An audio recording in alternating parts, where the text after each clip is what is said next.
Bom, pessoal, na aula de hoje vamos falar sobre consoantes e dando um foco nas consoantes do português, tá? Então, antes de tudo, eu tenho que lembrar que, como é uma aula de fonética e fonologia, quando a gente fala em consoantes, não estamos falando nas letras, tá? Nas letras B, C, D, F, assim por diante, nos grafemas, né? Estamos falando, na verdade, de sons, tá bom? Então vamos falar da questão de sons. A gente tem que se desprender da questão de letra por um momento para poder pensar sobre os sons. Por exemplo, vamos usar essa palavra que já está aí como título consoantes, tá? A gente tem a letra C no início, mas se a gente for pensar em som, a consoante, a primeira consoante dessa palavra é o som K, tá? E existe um símbolo para esse som K, que nem sempre o símbolo coincide com a letra, tá? Que a gente está acostumado.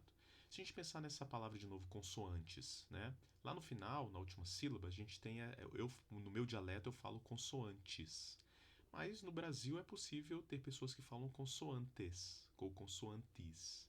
Pode ter pessoa que fala consoantes, né? Então tem variação de som, sendo que na escrita ela deve ser congelada, né? Deve ser mantida mesmo, independente da maneira que você fala. Se você fala consoantes ou consoantes, você tem dois sons diferentes ali para o final, s e sh, e uma letra só, tá? Então a gente tem que pensar como letra, grafema, versus som, fone ou fonema, como coisas distintas, tá bom? Vou começar dando uma definição aqui mais fonética de consoantes, que são sons que são produzidos com obstáculo total ou parcial à saída do ar.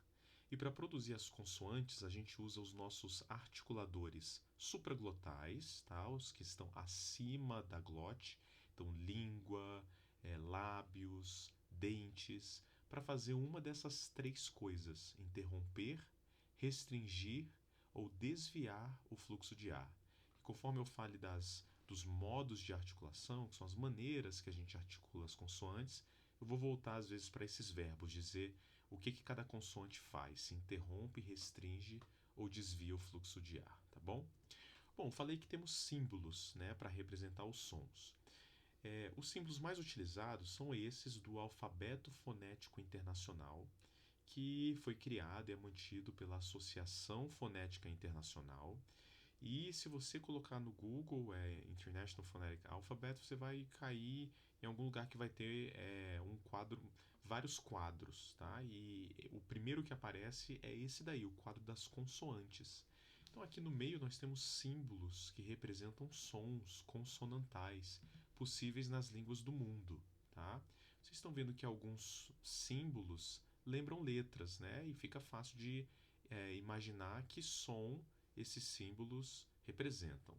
Mas tem alguns que são letras emprestadas de outros alfabetos, de outros sistemas de escrita. E a gente vai falar sobre aqueles que são usados no português, tá bom? Mas primeiro deixa eu falar como que esse quadro se organiza, porque a maneira que ele se organiza é a maneira que a gente classifica e nomeia as consoantes, tá? Então esse quadro ele é organizado da seguinte maneira: as colunas se referem aos pontos de articulação.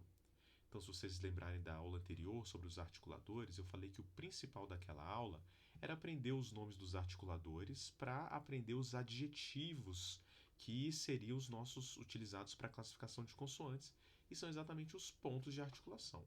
Então, o quadro ele organiza aqui da esquerda para a direita os articuladores mais externos aos mais internos, tá?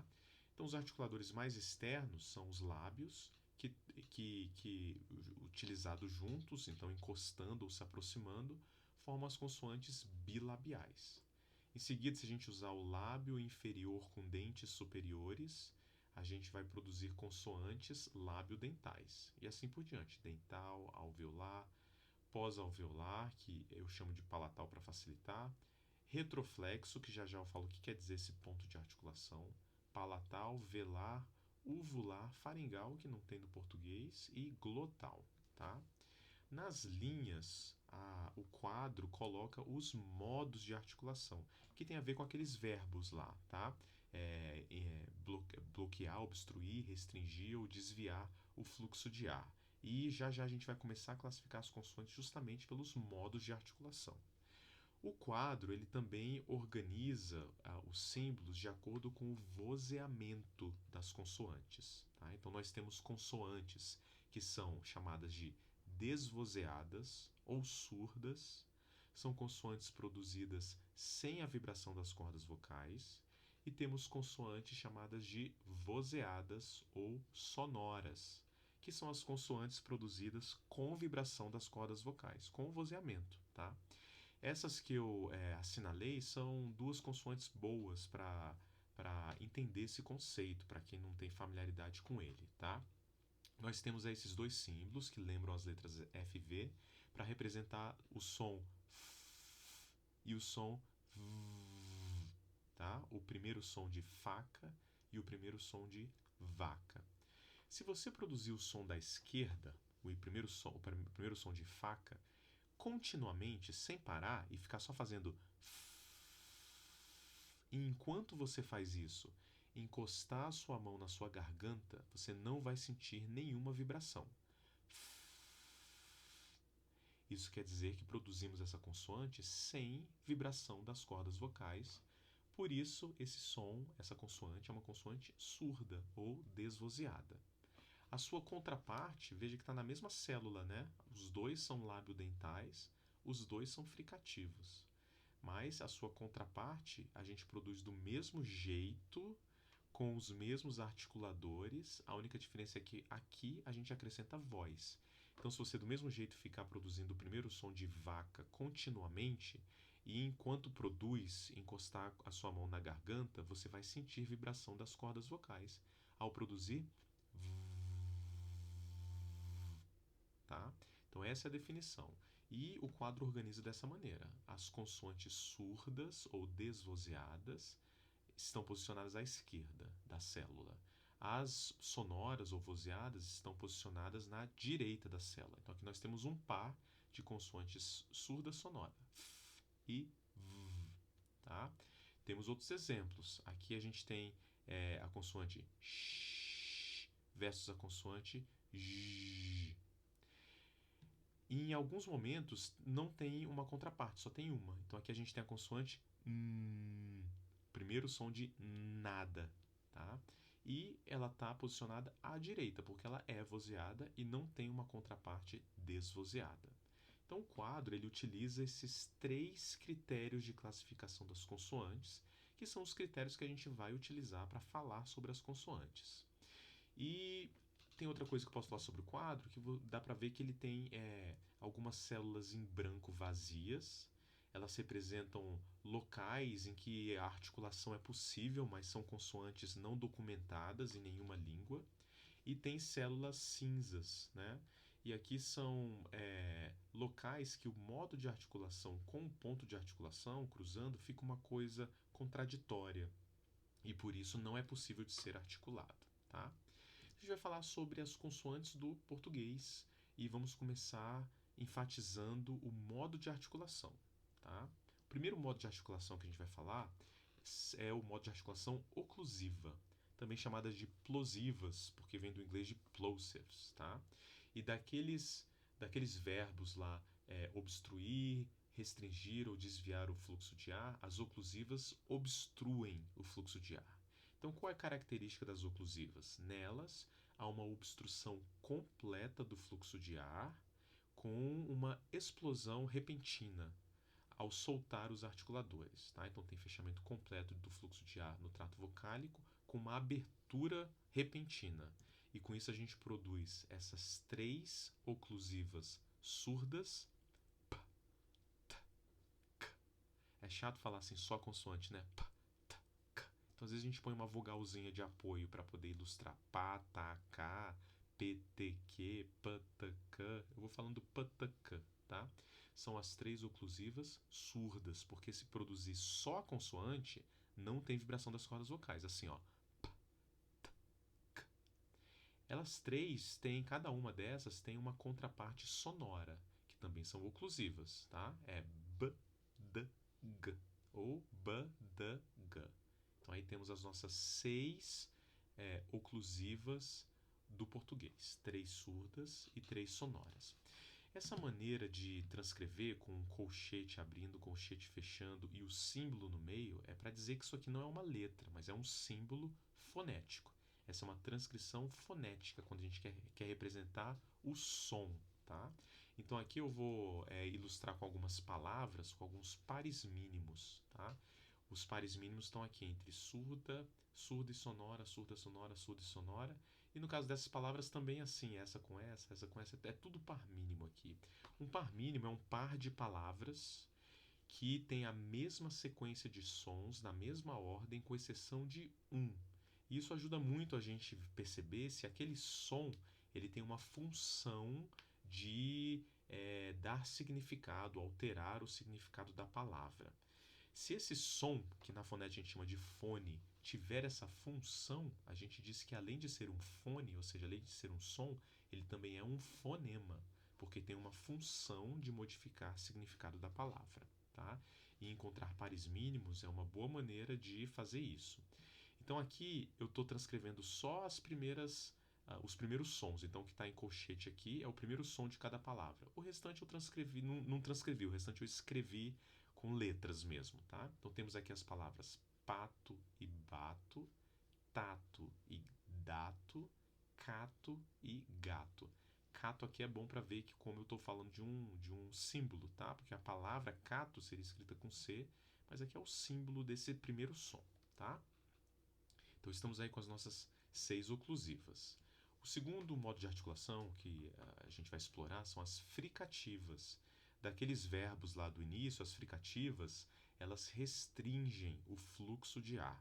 Então nós temos 2 órgãos que se aproximam o suficiente para causar um fluxo constante de ar com uma certa obstrução. Então a gente aproxima tanto dois articuladores que a gente causa uma turbulência do fluxo de ar que está passando.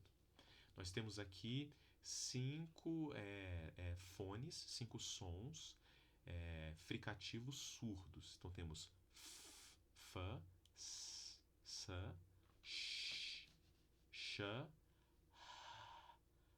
h. Aqui é só uma aspiração, só deixar o ar passar pelas cordas vocais, né? E r, a parte de trás da língua ali no céu da boca, tá? Aqui a gente já dá para ver que h e r são 2 alternativas que não modificam significado, né? Rato ou rato, por exemplo. Se você vai falar rato ou rato, depende do seu dialeto, mas não modifica o significado da palavra, tá? Mas a gente já vai chegar ali. E temos essas 3 fricativas vozeadas. V é o par vozeado de f, então f e v. Z é a contraparte vozeada de S e J é a contraparte vozeada de X, tá? Então aqui temos os pares mínimos, ó. Faca e vaca, seca e zeca, chá e já. E aqui uma perguntinha se é um par mínimo, né? E na verdade já comecei a responder que não é. Porque aqui, ó, é a mesma palavra. Aqui pronunciada com um dialeto que eu sei que no Rio de Janeiro é um exemplo desses, mas em outros lugares também, que pronuncia esse som do R aqui com a língua se aproximando lá do véu palatino, do palato mole, né? Fazendo alguma coisa como carta. E aqui é o meu dialeto, que é o R aqui teria só uma aspiração, carta. Tá? Então não são pares mínimos, porque se eu falar carta ou carta, não muda o significado da palavra. Quando isso acontece numa língua, já vou adiantar um outro conteúdo aqui, um conceito, tá? Quando isso acontece na língua, a gente tem então, aqui a gente tem 2 fones, faca e vaca, que também são 2 fonemas, porque muda o significado da palavra. Aqui seca e zeca temos 2 fones, 2 sons, que também são 2 fonemas. Aqui nós temos 2 sons, ou seja, 2 fones, mas não são 2 fonemas. Eles dois são utilizados como maneira de produzir um único fonema, que é esse som do R, tá? Dependendo do seu dialeto, você vai produzir de um jeito ou do outro. Um outro exemplo aqui, essa palavra é possível ser dita como casta ou como casta, dependendo de novo do seu dialeto, tá? Mas não muda o significado da palavra, então não é um par mínimo. São 2 sons, 2 fones de um único fonema, de um único som de S, tá? Digamos assim. Quando isso acontece, nós chamamos esses dois sons de alofones. Aqui são dois alofones de um mesmo fonema. A mesma coisa aqui, são dois alofones de um mesmo fonema. Vamos para as africadas. As africadas, esse modo de articulação é a combinação de uma oclusiva mais uma fricativa homorgânica. O que quer dizer esse homorgânico? Homo mesmo, orgânico de órgão, né? Então, quando tem o mesmo ponto de articulação, os mesmos articuladores. Na verdade, é o mesmo ou o vizinho, tá? Então, isso acontece no português. Se a gente juntar essa oclusiva t com essa fricativa sh, a gente tem o som ch, que é uma africada surda, desvozeada. Se a gente junta essa oclusiva d com essa fricativa j, temos a africada j, em português, vozeada, tá? Aqui só para mostrar que se a gente tivesse essa combinação aqui, x, ou essa combinação ps, não ser, apesar de ser uma oclusiva mais uma fricativa, uma oclusiva mais uma fricativa, não seriam africadas porque os pontos de articulação estão muito distantes, tá? Não são homorgânicos. Pares mínimos aqui para essas africadas, tá? Temos tia versus dia e temos pote versus pode. Mas esses sons, eles não precisam acontecer na língua. Como eu falei no início lá da palavra consoantes, né? Que pode ser dita consoantes, consoantes, até consoantes, né? Então a gente tem o caso de dialetos do português do Brasil em que se pronuncia tia e outros dialetos em que se pronuncia tia. Se a gente fala tia ou tia, não altera o significado da palavra. Ou seja, são dois sons, são dois fones, mas aqui não são dois fonemas. É um único fonema que pode ser pronunciado com a fricada t ou com a oclusiva t. Tá? Mesma coisa com o parvoseado. Temos dois sons, j e d, para pode e pode. Mas, então temos dois sons, dois fones, mas não são dois fonemas, porque não altera o significado da palavra. São dois alofones de um único fonema. E qual som você vai dizer? Aquele que faz parte do seu dialeto, tá? Então, ó, já passamos pelas oclusivas, são 6, 3 surdas, 3 sonoras, patacã, padagã. Passamos pelas fricativas, temos favã, sazã, xajã, rã, rã, tá? Como fricativas. Passamos pelas africadas, tch e j, e vamos para as nasais. Para as nasais, daqueles verbos lá sobre como se produz consoante, elas obstruem, na verdade desviam o fluxo de ar, porque tem uma obstrução do fluxo de ar no trato oral e o ar é desviado e passado pela cavidade nasal. Então isso que define as consoantes nasais, tá? O véu palatino, que é o palato mole, é abaixado, e junto disso a gente usa dois articuladores para travar o fluxo de ar na cavidade oral e deixa o ar escapar só pelo nariz. Temos essas três consoantes nasais no português: m, n e nha. E exemplos de palavras aqui: mato e nato, e gama, gana e ganha. Tá? Então essas três consoantes nasais do português são todas vozeadas. Não há consoantes nasais desvozeadas. Depois temos as laterais, que também são articuladas desviando o fluxo de ar. Aqui a gente usa a ponta da língua para impedir que o ar passe pelo centro da língua e o fluxo de ar é desviado pelas laterais da língua, por isso o nome lateral. Temos duas consoantes laterais no português, l e lha. Então, exemplos de palavras: lama e lhama, fala e falha. Tá? Falar sobre as laterais suscita essa questão aqui, uma questão interessante de ortografia e pronúncia. Né? A gente tem o adjetivo mal com U e o advérbio mal com L, e aí? Há diferença na pronúncia? Na maioria, praticamente todos os dialetos do português não tem diferença, porque a gente, mesmo escrevendo um L aqui no advérbio, a gente pronuncia com ditongo, mal, né?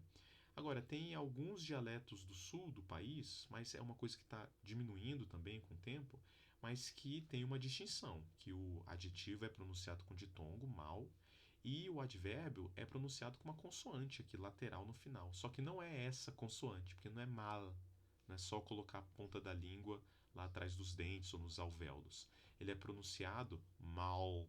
Além de se colocar a ponta da língua atrás dos dentes ou nos alvéolos, se levanta a parte posterior da língua em direção ao véu palatino, ao palato mole, como se fosse fazer um U ou fazer um G, fica mal, mal.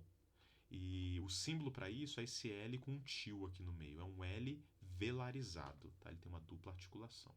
Um detalhe aqui, tá? Uma observação sobre uma questão dialetal do Brasil. Bom, passamos então para vibrante. A vibrante é quando tem um contato de um articulador repetidamente em outro articulador. No caso do português do Brasil, é a ponta da língua vibrando nos alvéolos ou atrás do dente. O símbolo é esse daqui e o som é o rrr, que não acontece em todos os dialetos. Às vezes ali no Rio Grande do Sul pode ter pessoas que para falar terra vão falar terra. Tá? Isso é possível, é uma vibração múltipla da língua nos dentes. Tem pessoas que chamam esse próximo som tap de vibrante simples. Tá? Ele, em inglês é tap ou flap, em português a gente fala tap, escreve assim mesmo. Tem gente que chama ela de vibrante simples porque é uma produção similar desse r, só que a língua encosta apenas uma vez nos alvéolos. Tá? Então o símbolo parece J de cabeça para baixo, e esse som aparece em palavras como prato ou em arara, aparece duas vezes, tá? Então a gente tem um par mínimo prato versus pato, tá? E vamos para as aproximantes. Então, como o nome sugere, esse modo de articulação aproximante é quando dois articuladores se aproximam, mas sem encostar. E a aproximante que a gente tem no português também é um som que acontece em alguns dialetos só. É o que, de maneira leiga, é chamado do R caipira, né? O porta. E tem a aproximação da ponta da língua ali em direção ao céu da boca. O símbolo no alfabeto fonético internacional para esse som porta é esse daqui, é um R de cabeça para baixo com um rabinho para a direita. Mas tem gente que usa esse outro símbolo aqui. Ele existe também no alfabeto fonético internacional. Mas lá ele está como TEP aproximante. Mas tudo bem, vocês estou mostrando para dizer que vocês vão ver em livros, em outros lugares também esse símbolo, tá? Na verdade, nos nossos exercícios e tal, tanto faz qual dos dois vocês escreverem, tá? Existe essa terminologia rótico, que não é algo que está lá no alfabeto fonético internacional, mas é usado por foneticistas e fonólogos para falar sobre os diversos sons de realização do R, que é uma questão que tem bastante variabilidade nas línguas e no português também, tá? Então aqui eu coloquei em barras para dizer que aqui não é um som, aqui é um fonema, tá? Tem uma função aqui, tem uma consoante aqui com uma função, uma consoante que é algum tipo de som de R. E quando a gente coloca assim entre essas barras, a gente está dizendo que é um fonema, e o fonema é uma abstração, é uma função de consoante aqui. E como que ele é pronunciado mesmo? Tem vezes que só tem uma pronúncia, né? Mas no caso do R, principalmente o pós-vocálico, tem muitas opções de sons. Então quando a gente põe os colchetes, são sons, fones. Então tem muitas opções de fones, tá? Você pode falar porta, pode falar porta, pode falar porta, encostando só uma vez a ponta da língua, porta ou porta. No meu dialeto é esse último aqui que eu falo, mas todos são possíveis. São vários alofones para um mesmo fonema, vários possíveis sons para ocupar uma função de consoante aqui na palavra, tá? Bom, com isso vimos todas as consoantes do português, até algumas ali que são de variação dialetal, do ponto de vista do modo de articulação. A gente vai passar por elas de novo, agora um pouquinho mais rápido, do ponto de vista do ponto de articulação, tá? Então, só lembrando que os nossos pontos de articulação a gente tem, quando utiliza lábio inferior e superior, é o ponto bilabial, lábio inferior com dentes superiores, lábio dental. Quando a ponta da língua se aproxima ou encosta aqui atrás dos dentes ou nessa parte de trás da gengiva, que são os alvéolos, é alveolar. Quando a língua encosta ou se aproxima do palato duro, palatal. Quando a língua se aproxima ou encosta aqui do palato mole, que é o véu palatino, velar. E não temos uvular nem faringal em português, mas temos glotal, que é quando utilizamos só a aspiração, deixar o ar passar aqui pelas cordas vocais, tá? Então vamos lá. As bilabiais do português são essas três. Temos duas oclusivas bilabiais, P e B. Uma surda, uma sonora. E temos uma nasal bilabial M.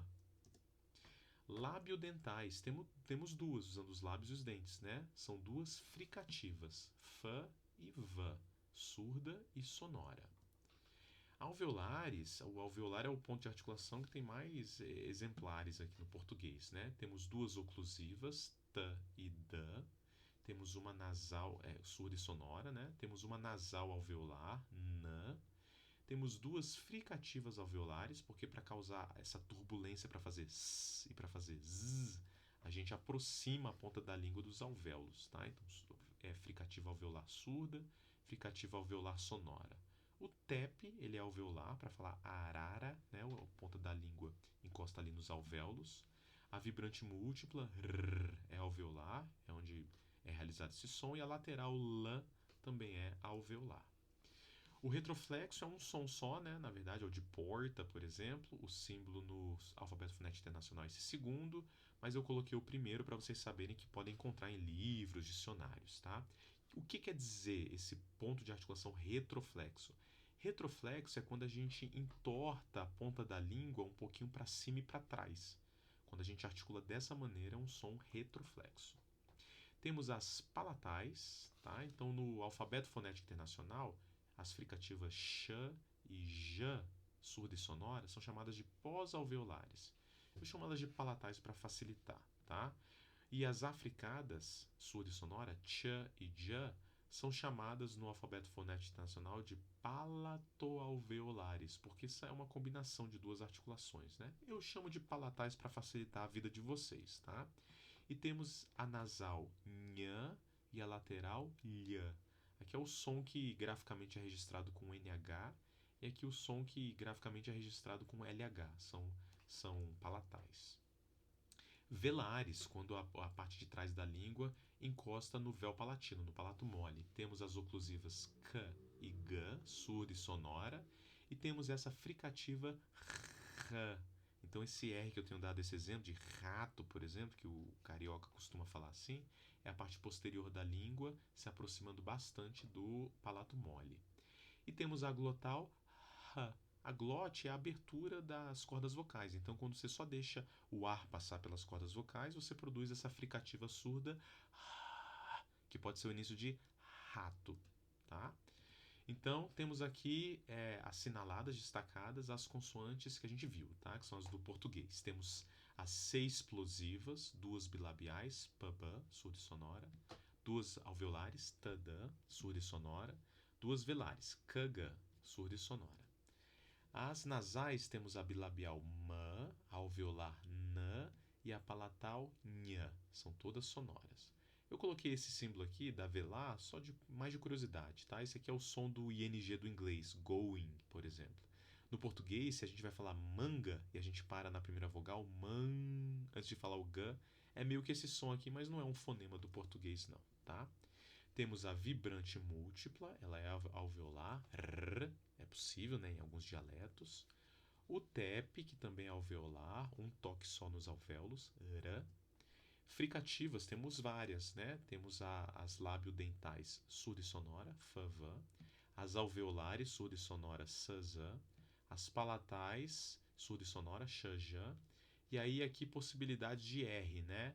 Um velar, rato, um uvular é meio difícil de acontecer, tá? Esse aqui é o R do francês e do alemão, é o de très bien, tá? Eu não sei, vai que algum dialeto alguém fala rato. Coloquei aqui, mas acho meio difícil de acontecer. E temos a glotal rato, tá? Temos a aproximante retroflexa, que é o R caipira, porta. E temos duas laterais, alveolar, L, e a palatal, lh. Essas são as consoantes do português, que algumas são só possíveis, talvez, de acontecer, tá? E outras que acontecem em todos os dialetos, presentes nessa primeira parte do quadro das consoantes. As africadas não ficam naquele quadro, porque é uma combinação de duas consoantes. Então fica nesse outro quadrinho, chamado de outros símbolos, e ele explica aqui das africadas ou articulações duplas e dá a opção de colocar esse desenhozinho aqui para dizer que é uma africada, tá? Mas não é muito comum da gente ver sempre esse desenho, tá? E aquele L que eu falei do Rio Grande do Sul, de mal, por exemplo, que é um L com um tiozinho, esse símbolo tiozinho está nessa outra parte do quadro chamada de diacríticos. Os diacríticos são diversos símbolozinhos pequenininhos que a gente pode colocar ao redor dos símbolos, normalmente subscrito ou superescrito, que adicionam alguma informação ali sobre a articulação daqueles sons, tá? Aos pouquinhos a gente vai vendo alguns. Bom, utilizando essas três categorias de classificação, essas três características das consoantes, o modo de articulação, o ponto de articulação e o vozeamento, a gente acaba chegando em nomes únicos das consoantes. Porque olha só, a gente não pode chamar isso aqui de P e B porque não são letras, são sons, são símbolos para sons. Então qual é o nome desse símbolo? Eu não posso falar que esse é P, né? Eu não ficar fazendo o som o tempo todo, é difícil, então eu preciso dar um nome. Se eu quiser falar, é a plosiva, eu vou perguntar qual? São 6. Se eu falar, é a bilabial, qual? Só no português são 3, né? Então se a gente utilizar a combinação de modo de articulação, ponto de articulação e o vozeamento, a gente chega num nome de uma consoante única, tá? Então, por exemplo, essa consoante aqui, esse som é a oclusiva bilabial surda. Quando você fala essas três coisas, você está dando o nome desse som, o nome dessa consoante, tá? Então, essa é a maneira que a gente dá o nome das consoantes. Então, a gente vai fazer aqui um exercíciozinho, vamos ver se a gente lembra, meio que revisão, tá? Eu vou dar os nomes, eu vou falando assim devagar, e você tenta pensar qual que é o som e pensar qual que é o símbolo desse som, tá? Então, oclusiva, fechamento total do fluxo de ar com uma explosão, com uma soltura dos articuladores. Bilabial, surda, desvozeada.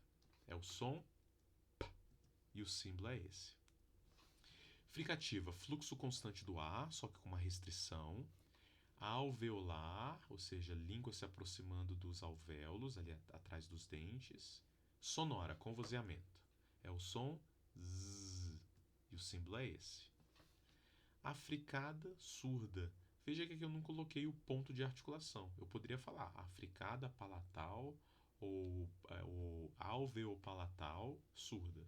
Eu não preciso porque só tem duas africadas no português e as duas têm o mesmo ponto, tá? Então se eu falar africada surda, eu sei que eu estou falando de t, e o som é esse, e o símbolo é esse, tá? Vamos lá, mais 3. Oclusiva, que tem aquela explosão, aquela soltura repentina, só que agora alveolar, ponta da língua encostando atrás dos dentes ou nos alvéolos, com vozeamento, sonora. É o D, o símbolo é esse. Nasal palatal. Não falei do vozeamento, porque todas as nasais são vozeadas. Eu poderia falar nasal palatal vozeada ou nasal palatal sonora, mas não preciso, tá? Se eu falo nasal palatal, eu sei que estou falando do som nha, e o símbolo é esse aqui, o inizinho com o rabinho para a esquerda.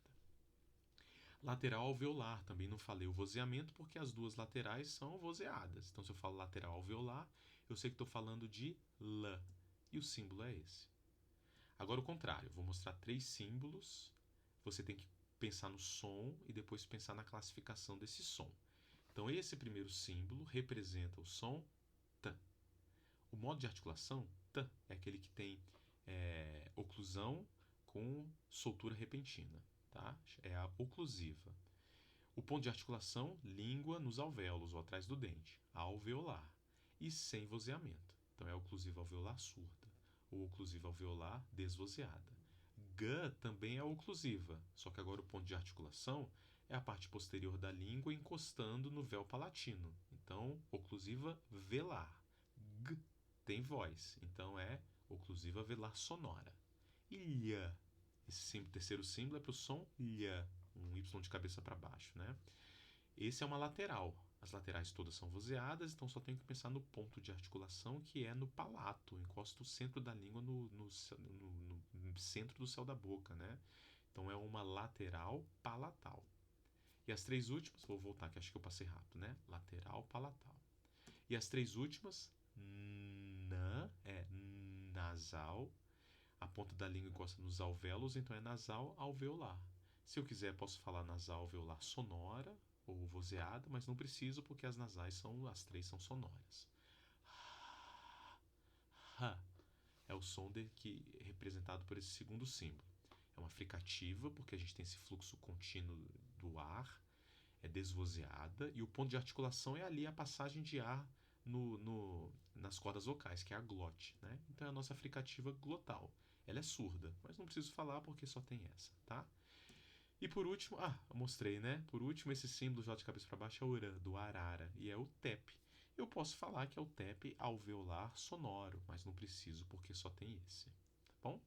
Com isso chegamos ao final da nossa apresentação sobre consoantes.